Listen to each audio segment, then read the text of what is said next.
ایک بار باز درود شریف پڑھیں. اللهم صل على سيدنا مولانا محمد السلام علیکم یا رسول اللہ صلی اللہ علیہ وسلم.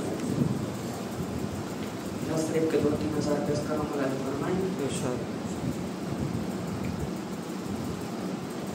آپ اول بھی ہیں آپ ہیں آخری. آپ اول بھی ہیں آپ ہیں آخری. آپ کے واسطے لوٹی ہے موت بھی. آپ کے واسطے لوٹی ہے موت بھی. محبت سے بول دیجیے سبحان اللہ. کہ آپ اول بھی ہیں آپ ہیں آخری. آپ اول بھی ہیں آپ ہیں آخری. آپ کے واسطے لوٹی ہے موت بھی. آپ کے واسطے لوٹی ہے موت بھی. کہ آپ اول بھی ہیں آپ ہیں آخری.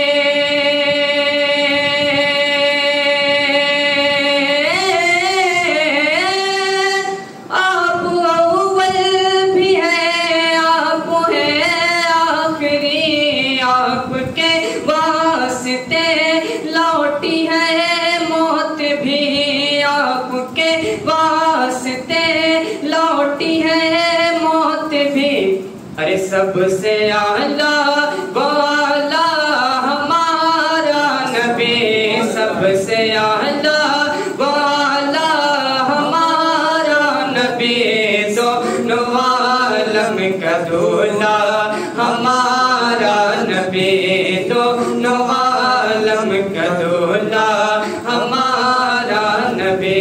اور ایسے دلہا فرمائے کہ چھوڑ کر ان کے روزے کو نہ جائیں گے.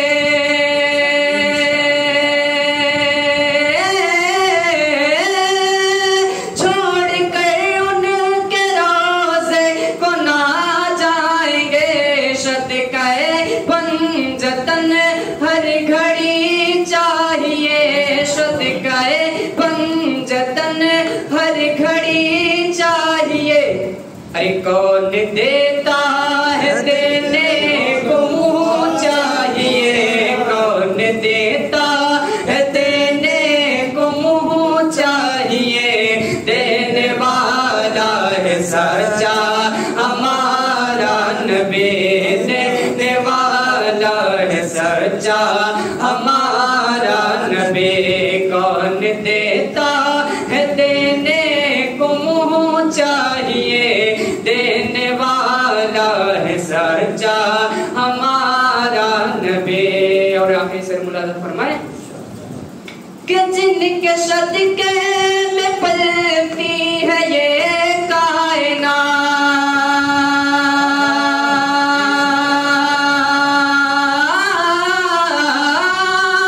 جن کے صدقے میں پلتی ہے یہ کائنات. خلد میں جائیں گے ہم سبھی ان کے ساتھ. خلد میں جائیں گے ہم سبھی ان کے ساتھ.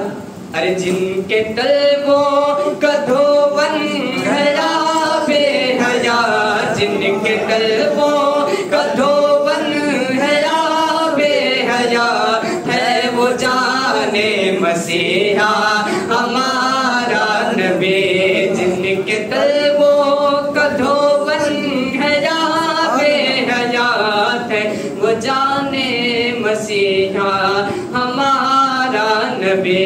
آپ اول بھی ہیں آپ ہیں آخری. آپ کے واسطے لوٹی ہے موت بھی. آپ کے واسطے لوٹی ہے موت بھی.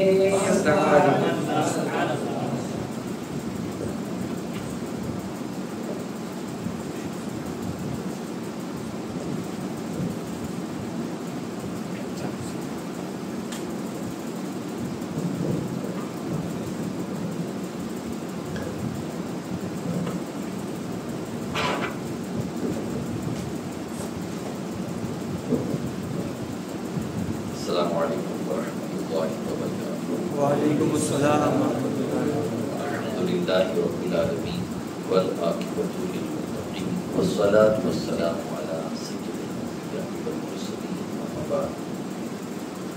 اعوذ باللہ من الشیطان الرجیم، بسم اللہ الرحمن الرحیم۔ والسابقون الاولون من المہاجرین والانصار، صدق اللہ وصدق رسولہ النبی الامین الکریم، ونحن علی ذلک لمن الشاہدین والشاکرین، والحمد للہ رب العالمین۔ الصلاة والسلام علیکہ یا رسول اللہ، الصلاۃ والسلام علیکہ یا رسول اللہ، الصلاة والسلام علیکہ یا حبیب اللہ، الصلاۃ والسلام علیکہ یا حبیب اللہ، الصلاة والسلام علیکہ یا نبی اللہ، الصلاۃ والسلام علیکہ یا نبی اللہ، الصلاة والسلام علیکہ یا نور اللہ، الصلاۃ والسلام علیکہ یا نور صلی اللہ، اللہ تعالی علیہ صلی وسلم۔ اللہ علیہ وسلم۔ آیت طیبہ کی روشنی میں اللہ تعالیٰ مجھے حق کہنے، آپ سب کو سننے، ہم سب کو اس پر عمل کرنے کی توفیق عطا فرمائے۔ تیرے چاروں ہمدم ہے یک جان یک دل، تیرے چاروں ہمدم ہے یک جان یک دل، ابو بکر فاروق عثمان علی ہے۔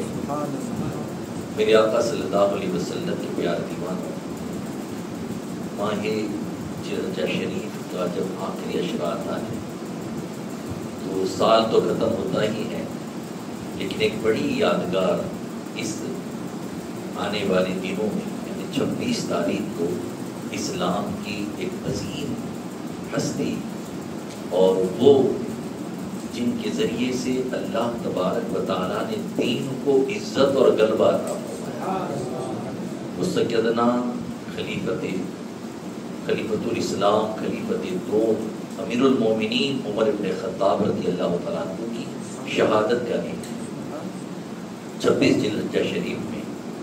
میرے آقا علیہ الصلوۃ والتسلیم کے پیارے دیوانوں، میں نے جو آیت طیبہ تلاوت کی سورہ توبہ کی ہے، اللہ تعالیٰ نے ان خوش نصیبوں کا ذکر فرمایا جو پہلے ایمان لائے، سابقون الاولون کہہ کر کے مخاطب ہو کر فرمایا، صحابہ کرام کے ایمان لانے کا ذکر قرآن مقدس میں ہے، اور پھر ان میں بھی صحابہ میں الگ الگ صحابہ ہیں، تو سب سے افضل ترین ہیں وہ سیدنا ابوبکر صدیق ہیں، پھر ان کے بعد سیدنا فاروق اعظم ہیں، سیدنا عثمان غنی ہیں، پھر مولا کائنات، اور پھر عشرہ مبشرہ ہیں جو 10 صحابہ ہیں جن کو دنیا ہی میں آقا نے جنتی ہونے کی بشارت عطا فرمائی۔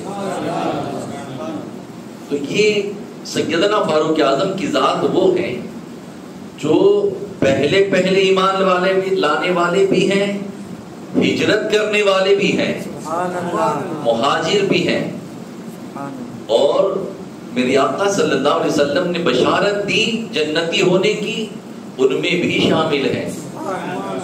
یہ وہ ذات ہے میرے آقا صلی اللہ علیہ وسلم کے پیارے ایمانوں کہ جب میرے آقا صلی اللہ علیہ وسلم نے دین مدین کا اعلان کیا تو پھر اس کے بعد مکہ شریف میں سرکار کی مخالفت کرنے والے بہت زیادہ ہو گئے، صحابہ کرام ایمان لاتے، انہیں تکلیفیں دی جاتی، مارے جاتے، ان پر کوڑے برسائے جاتے، پھر بھی میرے آقا صلی اللہ علیہ وسلم نے دین کی تبلیغ جاری رکھی، اور یہ بڑھتا کارواں 39 مسلمان ہو گئے۔ پھر اس کے بعد میرے آقا صلی اللہ علیہ وسلم مکہ شریف میں 2 لوگ بڑی طاقت والے تھے، عمر ابن حشام جس کو ابو جہل کہتے ہیں، اور عمر بن خطاب حضرت عمر۔ تو سرکار یہ دونوں کو دیکھتے ہیں تو اللہ کی بارگاہ میں دعا کرتے ہیں، اللہ ان دونوں میں سے جو تجھے پسند ہے وہ مجھے عطا کر دے۔ ایک یہ ہے، اور ایک روایت یہ بھی ہے کہ سرکار نے یوں دعا کی، اللہم اعز الاسلام بالعمر، کہ اللہ عمر کے ذریعے اسلام کو عزت عطا فرما، اللہم اید الاسلام بالعمر، عمر کے ذریعے دین کی مدد فرما۔ سرکار نے دعا کی، اور اللہ کو بھی دونوں میں سے عمر ہی پسند ہے، اور میرے آقا صلی اللہ علیہ وسلم کے پیارے دیوانوں، ایمان لانے کا واقعہ آپ نے بارہا ان کی بہن کے گھر کا سنا ہوگا، اس لیے اس کا ذکر نہیں کرتا، لیکن جب ایمان لے آئے اس وقت جو صحابہ کی کیفیت تھی کہ صحابہ نے اتنی زور سے نعرہ تکبیر بلند کی، مکہ کی فضاؤں میں نعرہ بلند ہو گیا، آواز گونج اٹھی، ابو جہل کی کان میں بھی آواز گئی، اس نے کہا یہ کس بات کی آواز ہے؟ کسی نے کہا عمر نے اسلام قبول کر لیا، جن کو مارنے بھیجا تھا وہ محافظ ہو گئے۔ اور اسی وقت سرکار کی بارگاہ میں عرض کرتے ہیں یا رسول اللہ صلی اللہ علیہ وسلم کیا ہم سچے نہیں ہیں؟ ہمارا دین سچا نہیں؟ کہ ہمارا خدا سچا، ہمارا دین سچا۔ تو پھر یا رسول اللہ دار ارقم میں گھر میں نماز کیوں پڑھے؟ اب تک مسلمان گھروں میں نماز پڑھتے تھے کہ یا رسول اللہ ہم چلیں گے کعبے میں جا کر نماز پڑھیں گے۔ اور پھر 40 میں ہو گئے تو 20 صحابہ ایک طرف، 20 صحابہ ایک طرف، اور ان صفوں میں آگے ایک طرف سیدنا فاروق اعظم اور ایک طرف سیدنا امیر حمزہ رضی اللہ تعالیٰ، دو شیر آگے ہیں، صحابہ ہیں، اور بیچ میں سرکار ہے۔ ان جگمگ جگمگ تاروں میں سرکار کا عالم کیا ہوگا۔ اور پھر پہلی مرتبہ حضرت عمر کی ایمان لانے کے بعد مسلمانوں نے کھلے میں کعبے میں جا کر نماز پڑھی، اسی لیے ان کا لقب فاروق ہے، فرق کرنے والے، کفر اور دین میں فرق کرنے والے۔ یہی نہیں بلکہ جب مسلمان ایمان لاتے تھے تو اپنا ایمان چھپاتے تھے، کیونکہ لوگ اذیتیں دیتے تھے، پورے مکے کے کافر ایک طرف، بڑے بڑے سردار ایک طرف کمزور مسلمان۔ لیکن جب فاروق اعظم ایمان لائے تو ایمان لانے کے بعد چھپایا نہیں، سب کے گھر جا کر دستک دے کر کہتے سن میں عمر ہوں اور میں نے اسلام قبول کر لیا۔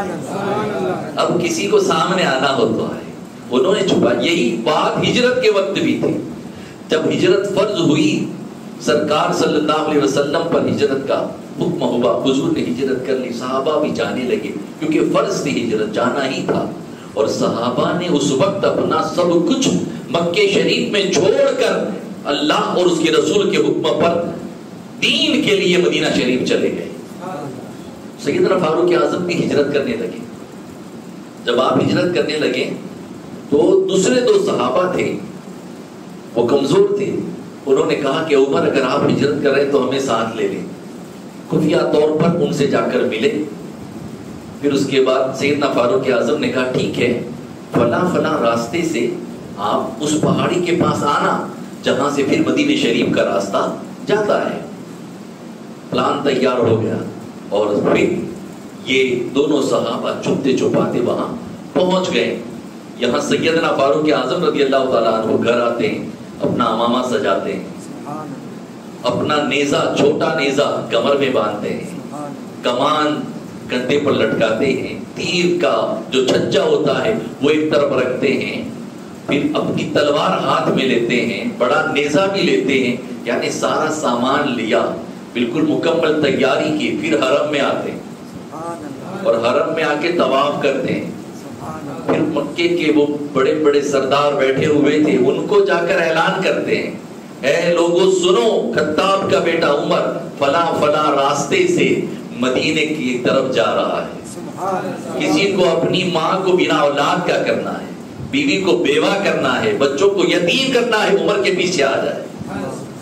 لیکن کسی کی ہمت نہیں تھی کہ وہ سیدنا فاروق اعظم کو روک سکے۔ انہوں نے سب کو روکا تھا، ہجرت کرتے ہوئے سب کو پریشانی میں ڈالا تھا، ناکے لگا دیے تھے، لیکن وہ عمر کی ذات تھی جو اعلانیہ جا کر کے ہجرت کر کے پہنچتے۔ میرے آقا صلی اللہ علیہ وسلم کے پیارے دیوانوں، آقا کریم نے خود فرمایا اللہ نے عمر کی زبان پر حق جاری کر دیا، حق جاری کر دیا تھا۔ اور یہی بات تھی کہ جب آپ حضور کی بارگاہ میں آ کر کوئی مشورہ پیش کرتے ہیں، اللہ اسی کے مطابق آیت نازل فرماتا ہے۔ 20 آیت یا 22 آیتیں ان کے مشورے پر نازل ہوئی۔ یہ جو شراب کی حرمت کی آیت ہے ان کے مشورے پر نازل ہوئی۔ عرض کرتے آقا مجھے اچھا نہیں لگتا کہ لوگ شراب پی کر آئیں اور مسجد آتے ہیں، پیر لڑکاتے ہیں۔ آیت نازل ہوئی شراب پی کر مسجد نہ آئے۔ پردے کی آیت، یا رسول اللہ مجھے اچھا نہیں لگتا ہماری ماں بہنیں اور خاص کر امہات المومنین ایسے ہی ہوں تو جب یہ آیت یہ پیش کرتے ہیں اللہ آیت پردے کی نازل فرما دیتا ہے. ایسی باتیں جن کا مشورہ ہو اور اللہ اس کی آیت نازل فرمائے. میرے آقا صلی اللہ علیہ وسلم کے پیار دی بات. اسی لیے سرکار نے فرمایا میرے بعد اگر کوئی نبی ہوتا وہ عمر ہوتا. اور پھر اتنا سب کچھ ملنے کے بعد بھی سرکار کی محبت کتنی ہے. اتنے بڑے مقام پر پہنچنے کے بعد بھی خاکساری کتنی ہے. میں آپ کو بتاؤں, ایک مرتبہ مکی شریف کی طرف جا رہے تھے, ایک مقام آیا جہاں مدینے کو وہ لوگ اونٹ چرانے جایا کرتے تھے. وہ اونٹ چرانے جاتے تھے. تو جب وہ جگہ آئی جو بچپنے کا عالم تھا اور اونٹ چرانے جاتے تھے, اس جگہ پر آئے اور رونے لگے. آنکھوں میں آنسو تھے. ساتھیوں نے پوچھا کیا بات ہے؟ تو فرمایا یہ وہی جگہ ہے جہاں میرے والد نے مجھے کچھ اونٹ دیے تھے اور کہا تھا عمر اسے قطار میں لائن میں کھڑا کر دو. اور میں جب کھڑا کرنے لگا تو مجھ سے وہ نہیں ہو پا رہا تھا. کبھی کوئی اونٹ آگے جاتا کوئی پیچھے جاتا اور میں وہ کنٹرول نہیں کر پاتا تھا. تو میرے والد نے کہا تھا عمر کیا کرو گے, اونٹوں کو سنبھال نہیں سکتے. تو اس قدر اونٹ کو قطار میں سنبھال نہ سکنے والا عمر, لیکن نگاہ مصطفیٰ نے مجھے اتنا قابل بنا دیا کہ آج پوری سلطنت اسلامیہ کو سنبھال رہے ہیں. 22 لاکھ مربع میل یعنی کلومیٹر کے ذریعے سے تقریباً 33 یا 34 لاکھ کلومیٹر اسکوائر کلومیٹر, اتنا بڑا علاقہ, اس میں پوری ریاست اسلامیہ اور وہ اس کے امیر ہیں. 23 لاکھ کلومیٹر 33 لاکھ کلومیٹر کے قریب ہوتا ہے. 22 لاکھ مربع میل ہے یہ, تو مائل 1.5 کلومیٹر کے قریب ہوتا ہے. میرے آقا صلی اللہ علیہ وسلم کے پیارے دیوانوں, اس لیے دیکھیں کہ سرکار لیکن اتنی خاکساری انکساری ہے کہ جب آپ امیر بن گئے ہیں, اپنے دور خلافت کی باتیں کتنی پیاری ہیں. بات کرنے جاؤں گا تو رات ختم ہوگی, ان کی شان ختم نہیں ہو سکتی جن کی شان اللہ نے قرآن میں بیان فرمائی, جن کی شان نبی آخر الزمان نے اپنی زبان سے بیان کی. لیکن کچھ باتیں ایسی ہیں جو ہدایت کی ہے, وہ ہم دیکھ لیں اور ایمان کو تازگی بخشے. میرے آقا صلی اللہ علیہ وسلم کے پیارے دیوانوں, پہلے ان کے اختیارات کی بات عرض کرو کہ اللہ تعالیٰ نے کیسا اختیار دیا تھا. غلامی مصطفیٰ میں ملا ہے سب, کیسا اختیار ملا ہے. اور غلام کا یہ عالم ہے تو نبی کی شان کیا ہو, اس کا اندازہ لگائیں. عناصر اربعہ سے ہم پیدا ہوئے, مٹی, ہوا, آگ اور پانی. اور یہ چاروں چیزوں کو ہم دیکھیں, ان پر سیدنا فاروق اعظم کا تصرف کیسا تھا, کنٹرول کیسا تھا. زمین, مدینہ طیبہ میں ایک مرتبہ زلزلہ آیا. زلزلہ آیا, سیدنا فاروق اعظم کوڑا رکھتے ہیں, اپنا کوڑا لے کر نکلے اور زمین پر مارا اور پھر کہا زمین ساکت ہو جا, میں نے تجھ پر کبھی کوئی ناانصافی نہیں کی ہے. اور روایتیں ہیں تب سے زمین آج تک ساکت ہے, جب سے آپ نے کوڑا لگایا اور کہہ دیا اب یہاں مدینہ شریف میں کبھی زلزلہ بھی نہیں آیا. زمین ہی کی بات کہ کیسی اطاعت کرتی ہے. بوڑھی خاتون کا تیل گر جاتا ہے, مزدوری کر کے کما کے لے کے جا رہی تھی, تو وہ جا کے انصاف مانگنے فاروق اعظم کے پاس. زمین پر کوئی چیز گرے لیکوڈ, وہ تو اندر ہی جانی ہے, وہ جاتی ہے امیر المومنین انصاف چاہیے, کیا ہوا, میرا تیل گر گیا زمین پر, اسے مال غنیمت سے تیل دے دو. کا یہ نہیں, مجھے اپنا تیل چاہیے. آپ نے چٹھی لکھ کر دی, جا کر رکھ دینا. کاغذ میں کچھ لکھ کر دیا, اس نے رکھا, زمین کا گرا ہوا تیل واپس آ جاتا ہے. زمین میں کوئی چیز گرے تو واپس نہیں آتی. یہ فطرت نہیں ہے کہ فطرت کے خلاف کا کام ہو رہا ہے. کسی نے پوچھا امیر المومنین کیا لکھا تھا, کہ میں نے کوئی آیت نہیں لکھی, کوئی تعویذ نہیں لکھا تھا, میں نے لکھا تھا اے زمین بڑھیا کا تیل واپس کر ورنہ اس جگہ کسی بے نمازی کو دفن کر دو. زمین بے نمازی کو پسند نہیں کرتے, نمازیں نہ جائیں, نمازیں قضا نہ ہونے پائیں. بے نمازی کو زمین پسند, جانا تو زمین ہی میں ہے. اب چلے جائیں گے تو کیا ہوگا, وہ دبائے گی اور ایسا دبائے گی کہ پسلیاں ایک دوسری پسلی میں ایسے پیوست ہو جائیں. اس قدر تو کیونکہ بے نمازی بن کے آیا ہے وہ دبائے گی. مگر زمین حکم مان رہی ہے سیدنا فاروق اعظم کا. پھر دیکھیں آگ، ایک مرتبہ آگ لگ گئی ہے، کسی نے آ کر کہا امیر المومنین آگ لگی ہے، اپنی چادر مبارک دیتے ہیں، جاؤ لے جاؤ میری چادر. صحابہ فرماتے ہم نے چادر لے جا کر کے آگ کے قریب ہی کیا کہ امیر المومنین کی چادر سے آگ بجھنا شروع ہو گئی. اس پر ڈالا بھی نہیں ہے، ان کی چادر مبارک قریب گئی ہے اور وہ آگ بجھنا شروع ہو گئی. پانی کی دریائے نیل بہتا بند ہو گیا تھا. حضرت ابن عاص رضی اللہ تعالیٰ عنہ وہاں کے گورنر بن کر گئے. ایک پرانی رسم تھی، سال میں ایک مرتبہ کماری لڑکی کو وہاں پر بھیج دیا جاتا تھا، بلی چڑھا دیا جاتا تھا.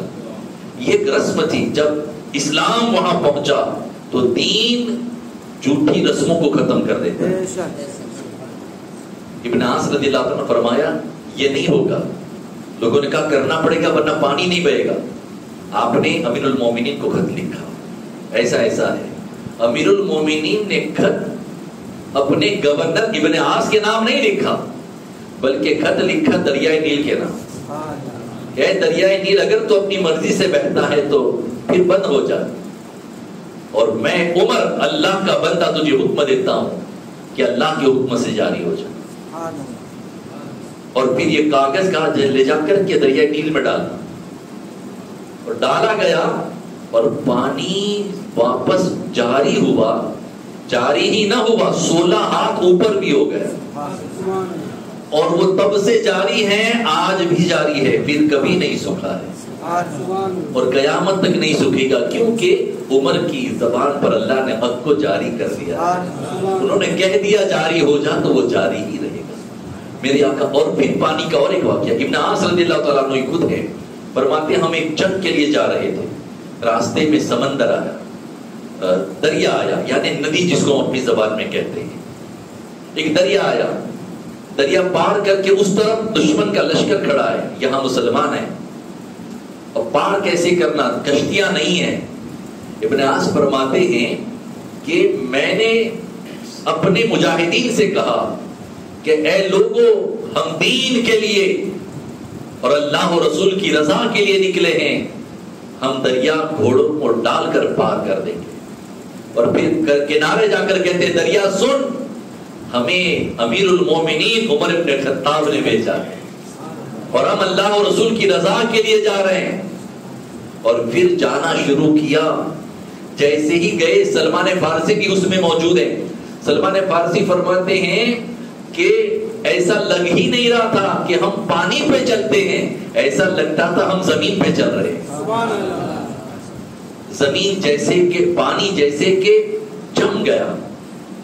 پانی کے اوپر پیر رکھو تو اندر ہی جاتا ہے، لیکن یہاں امیر المومنین کے نام کی دعائی دے کر کے جب جائیں تو وہ پانی بھی گھوڑوں کے پیروں کو بھگوتا نہیں ہے، بلکہ گھوڑے چلنے لگے. سامنے کے لشکر نے دیکھا کہ یہ کون سے لوگ ہیں جو پانی پر گھوڑوں کو چلا رہے ہیں، یعنی یہ انسان نہیں لگ رہے ہیں، یہ کوئی اور مخلوق لگتی ہے.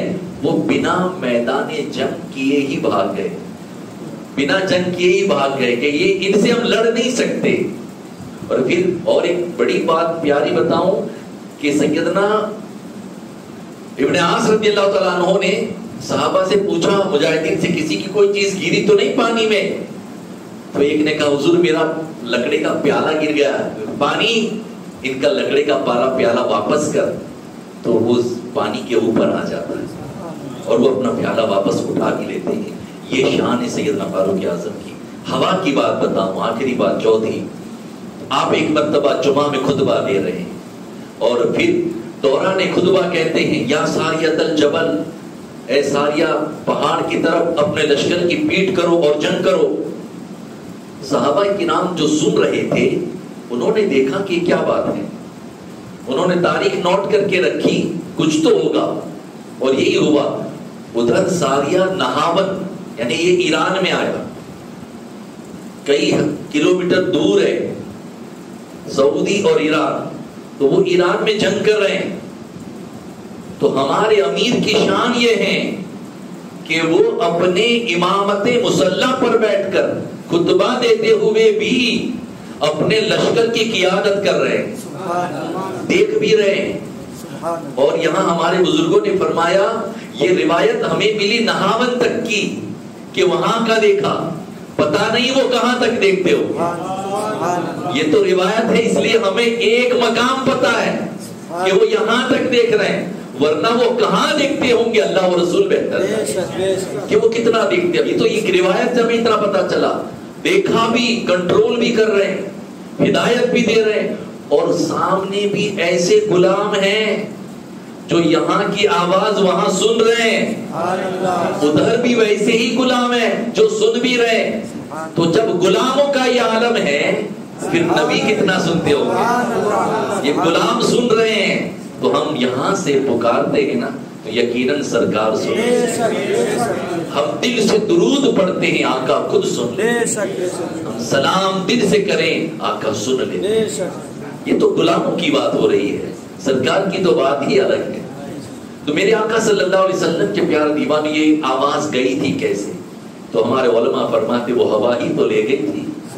کوئی موبائل تو تھا نہیں، کوئی ٹاور تو تھا نہیں، کوئی سسٹم تو تھی نہیں اس زمانے میں، لیکن یہ اللہ والوں کی شان ہے، یہ عمر کی شان ہے. میرے آقا صلی اللہ علیہ وسلم کے پیارے دیوان اور سادگی کتنی ہے. ایک نوجوان غریب تھا، وہ امیر المومنین سے ملنے کے لیے اپنے گھر سے نکلا، لیکن جب مدینہ طیبہ پہنچا تو رات ہو گئی تھی، آدھی رات. اور سنت یہی ہے، سرکار کی بھی یہی سنت رہی کہ سرکار جب کہیں سے واپس آتے اور آدھی رات ہو جاتی تو سرکار مدینہ شریف کے شہر کے قریب ہی پڑاؤ ڈال دیتے تاکہ رات میں گھر والے اور مدینے والوں کی نیند خراب نہ، اور پھر صبح ہوتی تب جاتے. وہ نوجوان بھی آدھی رات ہو گئی تو اس نے چھوٹا سا خیمہ ڈالا، اس کے ساتھ اس کی بیوی حاملہ تھی. وہ غریب تھا، امیر المومنین سے ملنے کے لیے آیا تھا، مگر سنت کے مطابق خیمہ ڈالا، تھوڑی سی آگ جلا دی اور بیٹھ گیا. اب معاملہ یہ ہوا اس کی بیوی کو وہ درد شروع ہو گیا جو بچے کی ولادت کے وقت ہوتا ہے، تو وہ کرانے لگی. یہ پریشان ہو گیا، سفر میں شہر کے باہر آدھی رات کوئی ہے نہیں.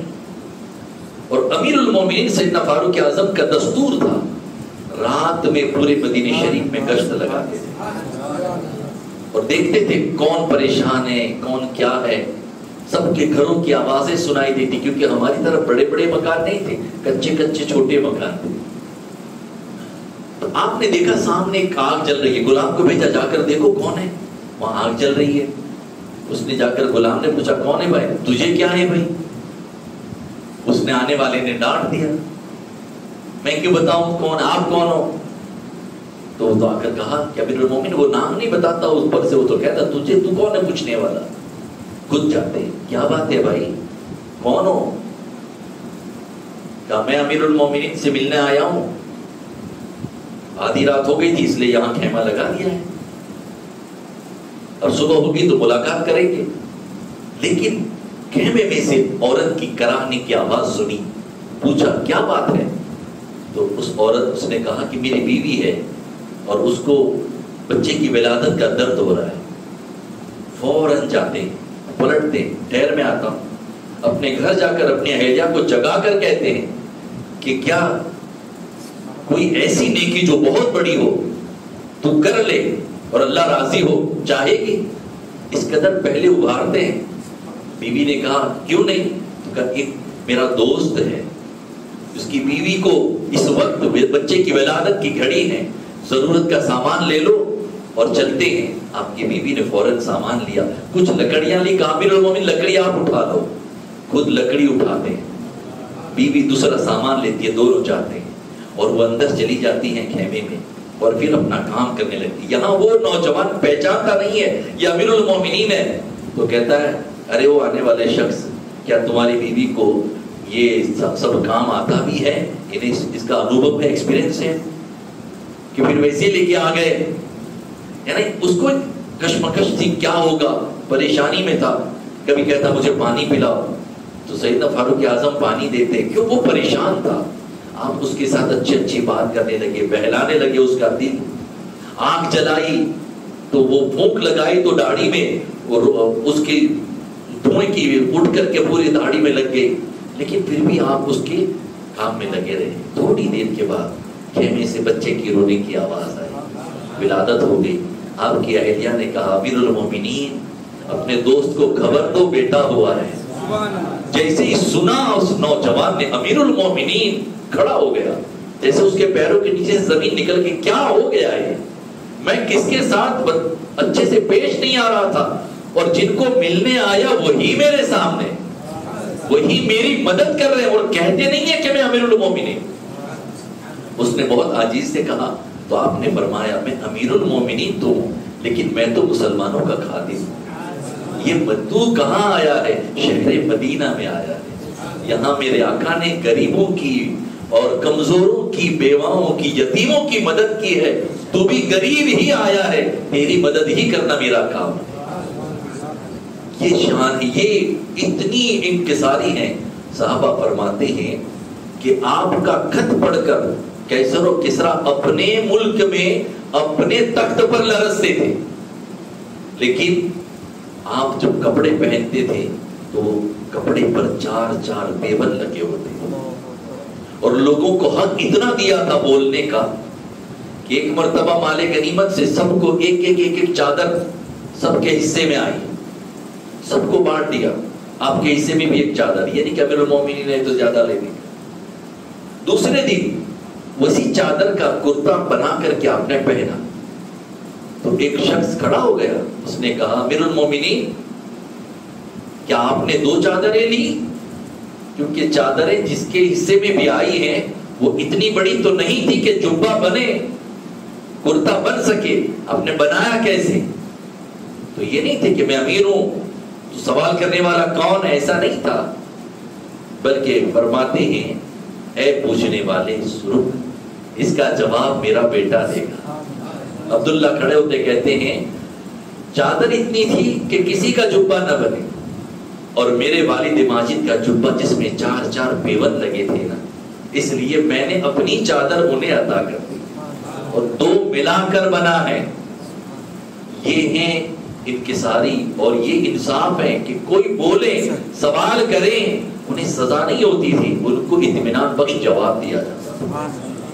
آخری بات، میرے آقا صلی اللہ علیہ وسلم کے پیارے ایمانوں، جب آپ کی شہادت کا وقت آیا، اس سے پہلے آپ ہمیشہ یہ دعا کرتے تھے اللہم ارزقنی شہادت فی سبیلک وجعل موتی ببلد رسولک، اے اللہ مجھے شہادت کی موت دے اور وہ بھی شہر مدینہ میں عطا فرما۔ یہ ہمیشہ دعا رہی میرے آقا صلی اللہ علیہ وسلم کے پیارے ایمانوں۔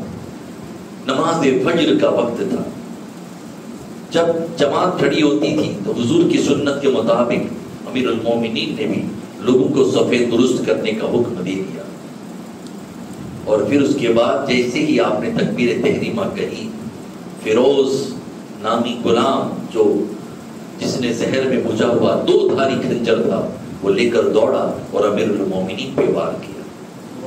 جب آپ پہ وار کیا، دوسرے صحابہ جو پہلی صف میں تھے وہ آگے آئے اور 15 صحابہ کو زخمی کر دیا، مگر اسے پکڑ لیا گیا۔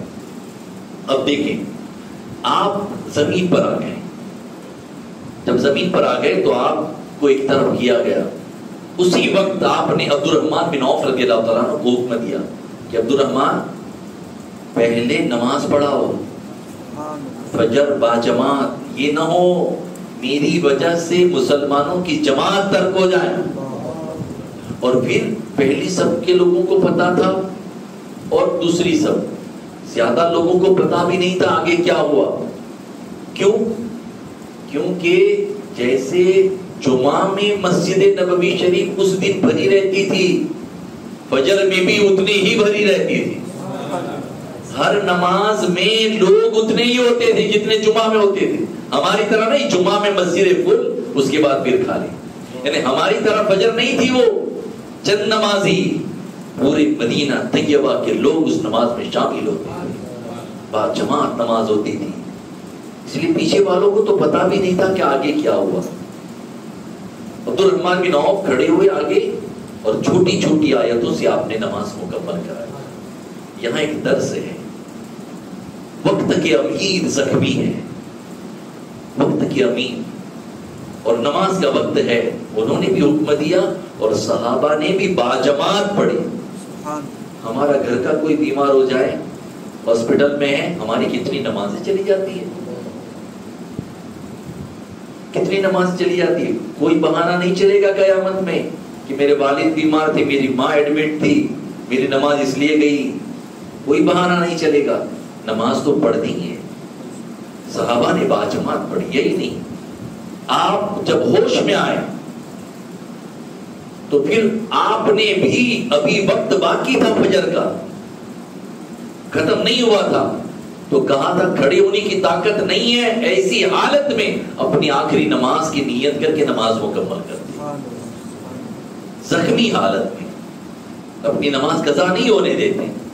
ہمارے سر میں درد ہو تو نمازیں چلی جاتی ہیں، بیمار ہوں تو ہماری نمازیں کتنی گئی ہم گن نہیں سکتے نا. ایسا نہ ہو مسلمان. جب اس طرح کی پابندی ہوتی ہے نا تب اللہ کی مدد آتی ہے. اللہ کی مدد آج بھی آتی ہے، لیکن بندے پابند نہیں ہے. شاید نمازوں کے پابند نہیں، ہم اللہ اور رسول کی اطاعت کے پابند نہیں. یقیناً ورنہ رب تبارک و تعالیٰ کی طاقت اور رب کا رحم بہت بڑا ہے. رحمان اور رحیم رب جس کے پاس ہو، بنا اسے تکلیف کیا ہو سکتی ہے؟ ہو ہی نہیں سکتی تکلیف. لیکن بات یہ ہے کہ ہم خود ہی ایسے اعمال کرتے ہیں کہ جس کی بنیاد پر تکلیفیں آتی ہیں. بچنا چاہیے اور نماز کی پابندی ہونی چاہیے. میرے آقا صلی اللہ علیہ وسلم کے پیار دیوانوں.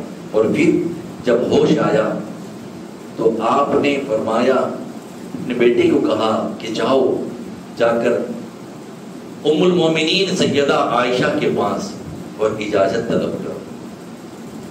یہ عرض کرنا کہ عمر ابن خطاب اجازت چاہتا ہے کہ وہ آپ کے والد ماجد کے پہلو سرکار کے قریب دفن ہونے کی وہ اجازت دیں تو ٹھیک، ورنہ کوئی بات نہیں، مجھے مسلمانوں کی قبرستان جنت البقیع میں دفن کر دینا. لیکن ام المومنین نے اجازت دی.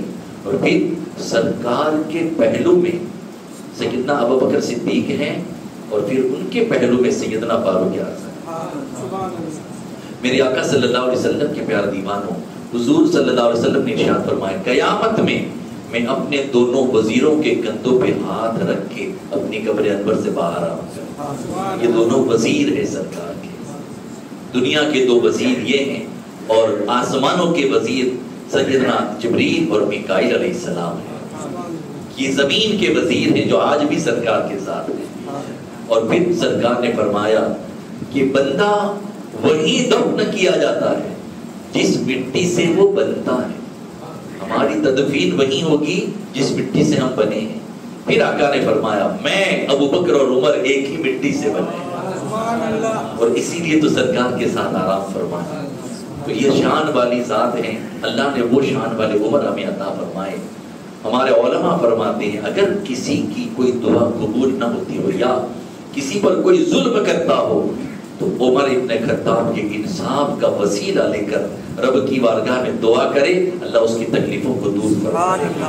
اللہ ہم سب کو عمل کی توفیق عطا فرمائے. استغفر اللہ ربی من کل ذنب واتوب الیہ ومارے اہل ملائکہ علیہ الصلوۃ والسلام. یا نبی سلام علیکہ، یا رسول سلام علیکہ، یا حبیب سلام علیکہ، صلوات اللہ علیکہ. اتنا کرم شاہ جمن ہو، خالی ہو اسے بدن ہو، آپ کے شہر کا کفن ہو، آپ کے شہر کا کفن ہو، اور مدینے میں دفن ہو. یا نبی سلام علیکہ، یا رسول سلام علیکہ، یا حبیب سلام علیکہ، صلوات اللہ علیکہ. الصلاة والسلام علیکہ یا حبیب اللہ وعلی آلکہ و اصحابکہ یا رسول اللہ صلی اللہ علیہ وسلم. یا رب بالمصطفیٰ بلغ مقاصدنا واغفر لنا ما مضى یا وسیع الکرم. دنیا میں ہر مصیبت سے، آفت سے، بلا سے، وبا سے بچانا مولا.